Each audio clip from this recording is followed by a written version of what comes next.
Monsieur le Président, mes chers collègues, le sommet européen qui aura lieu prochainement sera l'occasion de traiter plusieurs sujets majeurs qui concernent les nations de l'Union européenne. Je vais commencer par la question de l'immigration. Monsieur Timmermans nous explique qu'il veut aujourd'hui renforcer encore Frontex, mais Frontex est une illusion. J'étais il y a quelques semaines à Varsovie où j'ai visité le site de Frontex et où on nous a expliqué très bien que finalement l'essentiel du travail des gardes-côtes et gardes-frontières consistait à arraisonner les bateaux de migrants clandestins pour sécuriser leur approche des eaux territoriales italiennes et ensuite les laisser s'installer sur le continent européen. Jamais l'Union européenne n'a eu la moindre volonté d'empêcher, de freiner l'immigration clandestine. Jamais elle n'a mis en œuvre des moyens efficaces pour assurer le retour dans leur pays d'origine des immigrés illégaux.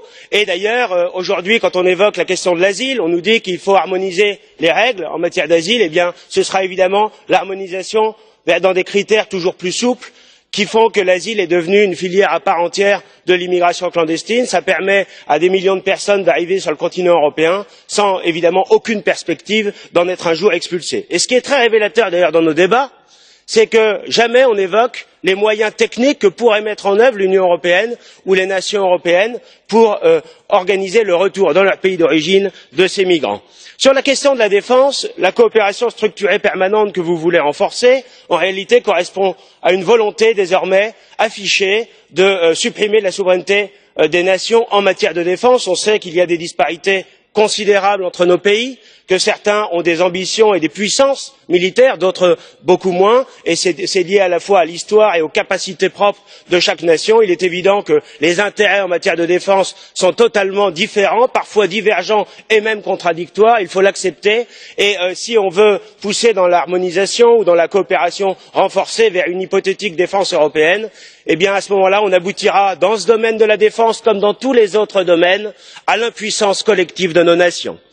En matière de numérique, il y a évidemment un sujet très important, mais commençons par réévoquer à nouveau les questions industrielles.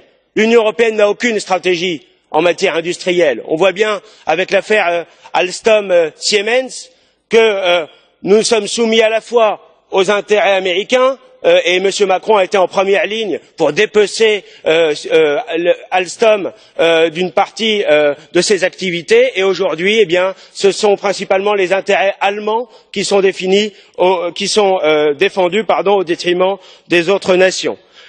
En matière économique, Monsieur Timmermans, vous nous dites ce qui est faux, que la reprise est là. La vérité, c'est que vous regardez uniquement les points de croissance et les perspectives de croissance. Mais la croissance correspond bien souvent à votre conception de l'économie. Elle sera peut-être au rendez-vous, sans doute plus limitée que vous ne le dites, mais surtout, cette croissance, c'est l'économie financière. Ça ne correspond pas nécessairement à une augmentation de l'emploi, ça ne correspond pas non plus nécessairement à une amélioration du pouvoir d'achat, c'est-à-dire qu'il y a toujours une distorsion plus grande entre votre conception purement financière de l'économie et l'économie réelle qui, elle, continue de souffrir. Et votre volonté d'harmonisation fiscale ou sociale, que vous avez évoquée pas plus tard que tout à l'heure, eh bien, aboutira là encore à un nivellement par le bas. Quand on voit les différences de salaire qui existent entre l'Europe de l'Est et l'Europe occidentale, eh bien, évidemment, ce serait désastreux d'organiser cette harmonisation. Et puis, je voudrais enfin répondre pour conclure à M. Weber. Monsieur Weber, vous vous dites être un grand démocrate, mais souffrez la démocratie, acceptez le verdict des urnes. Et respectez les 6 millions d'Allemands qui ont voté pour nos alliés de l'AfD, respectez les 90 députés de l'AfD au Bundestag qui ont dit clairement et qui disent aujourd'hui clairement qu'ils n'en peuvent plus de la folle politique que vous avez soutenue et que Mme Merkel a menée, qui a consisté à organiser l'invasion migratoire de l'Europe.